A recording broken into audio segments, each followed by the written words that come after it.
Maintenant, on revient sur le cas des 2 mineurs de 17 ans qui ont été accusés hier du meurtre non prémédité d'un autre adolescent. Ça s'est passé à l'Île-des-Sœurs, enfin la comparution à Montréal, mais le meurtre à l'Île-des-Sœurs. Le directeur des poursuites criminelles et pénales, qu'on appelle le DPCP, a déposé une demande d'assujettissement à une peine pour adulte dans les 2 cas. Alors, quand un adolescent est accusé de meurtre, une demande d'assujettissement est presque systématique. Pour discuter de tout ça, on reçoit un avocat qui est spécialisé en droit de la jeunesse, Fernando Belton. Bonjour. Bonjour, madame.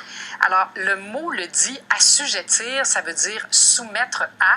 C'est bien ça. Alors, ça veut dire, dans le langage juridique, assujettissement à une peine pour adulte, ça veut dire quoi précisément? De manière générale, quand un jeune est accusé d'une infraction criminelle, on sait que la loi sur le système de justice pénale pour les adolescents et le code criminel, c'est 2 choses différentes. Les objectifs sont différents, la manière de procéder est différente également. Maintenant, il y a des cas, comme un cas comme celui-là, où est-ce que souvent, on va voir ça dans des cas de violence, où est-ce qu'il y a des lésions graves.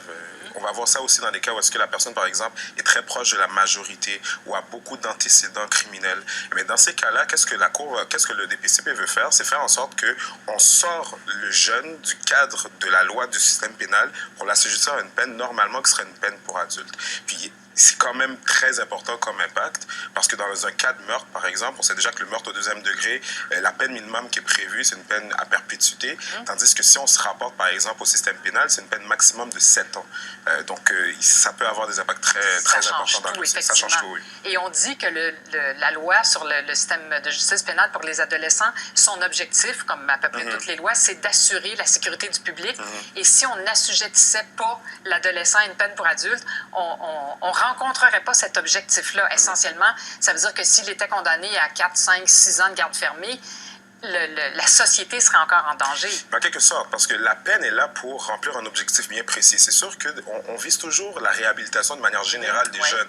Maintenant, qu'est-ce qu'on veut s'assurer? On veut s'assurer que la peine qui va être donnée remplit certains objectifs de la détermination de la peine. Notamment, celui-là, c'est la société a intérêt à avoir, dans un cas X ou Y, un jeune détenu pour plus longtemps que 5-6 ans, surtout qu'on sait que même lorsque la personne reçoit une peine, par exemple, de 6 ou 7 ans, elle va quand même pouvoir sortir après un certain nombre de temps, après une libération conditionnelle. Donc, ces éléments-là doivent être pris en compte. Maintenant, le DPCP porte le fardeau sur son dos de prouver que sous le régime pénal adolescent, on n'est pas en mesure de remplir ces objectifs-là.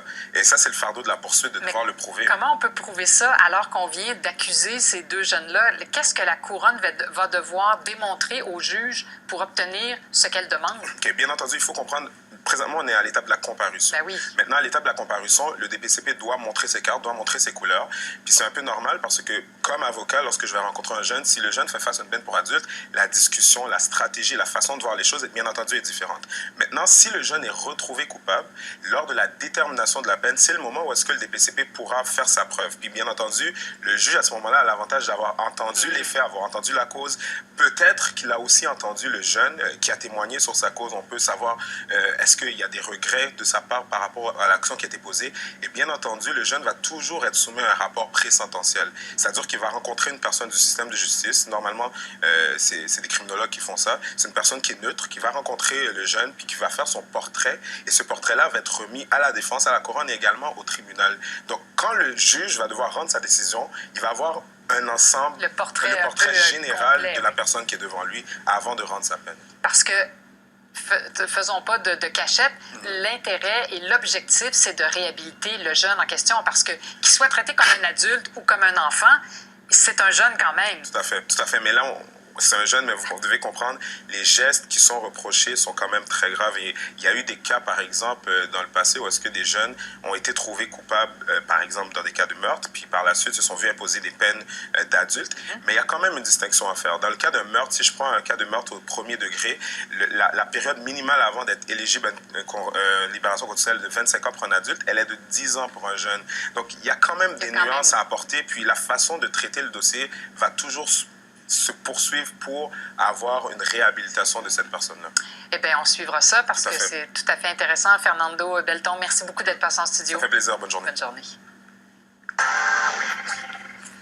2 adolescentes de 16 et 17 ans manquent à l'appel depuis lundi. Elles ont été vues la dernière fois à Saint-Célestin.